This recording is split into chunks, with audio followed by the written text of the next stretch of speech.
Friends, விடாமுயற்சி படத்தை பற்றின ஒரு லேட்டஸ்டான அப்டேட் வெளிவந்திருக்கு. அதை பற்றி தான் இந்த ஒரு வீடியோவில் நம்ம பார்க்க போகிறோம். அதுக்கு முன்னாடி நம்ம சேனலை இன்னும் சப்ஸ்கிரைப் பண்ணலாம், சப்ஸ்கிரைப் பண்ணிக்கிங்க.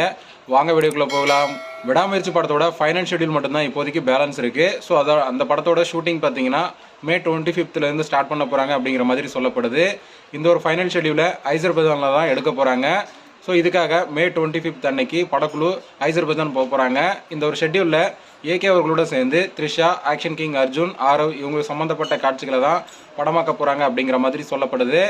அது மட்டும் இல்லாமல் ஏகே அவர்களுடைய பர்த்டேவான May 1 விடாமுயற்சி படத்தில் இருந்தும் குட் பேட் அக்லி படத்துல இருந்தும் பார்த்தீங்கன்னா ஒரு அஃபிஷியலான அப்டேட்டை கொடுக்க போகிறாங்க அப்படிங்கிற மாதிரியும் சொல்லப்படுது. விடாமுயற்சி படத்துலேருந்து ஃபர்ஸ்ட் லுக் அல்லது படத்தோட டீசரை ரிலீஸ் பண்ணுறதுக்கு ஹைலி சான்சஸ் இருக்குது அப்படிங்கிற மாதிரி சொல்லப்படுது. அதே போல் குட் பேட் அக்லி படத்துலேருந்து படத்தோட ஷூட்டிங்கை ஸ்டார்ட் பண்ண போகிறாங்க அப்படிங்கிறதுக்காக ஒரு ப்ரோமோவை ரிலீஸ் பண்ணுறதுக்கும் வாய்ப்பு இருக்குது அப்படிங்கிற மாதிரி சொல்லப்படுது. ஸோ வெயிட் பண்ணி பார்க்கலாம் May 1 அன்னைக்கு ஏகே அவர்களுடைய பர்த்டே முன்னிட்டு எந்த மாதிரியான அப்டேட் வெளியாக போகுது அப்படின்னு. ஓகே ஃப்ரெண்ட்ஸ், நீங்கள் சொல்லுங்கள், May 1 அன்னைக்கு ஏகே அவர்களுடைய பர்த்டே முன்னிட்டு எந்த மாதிரியான அப்டேட் வெளியாகிறதுக்கு வாய்ப்பு இருக்குது அப்படிங்கிறத கமெண்ட்டில் சொல்லுங்கள். இந்த வீடியோ பிடிச்சிருந்தா லைக் பண்ணுங்கள், ஷேர் பண்ணுங்கள். இது போன்ற சினிமா செய்திகளை தெரிந்து கொள்ள நம்ம சேனலை சப்ஸ்கிரைப் பண்ணி சப்போர்ட் பண்ணுங்கள். அடுத்த ஒரு வீடியோவில் பார்க்கலாம்.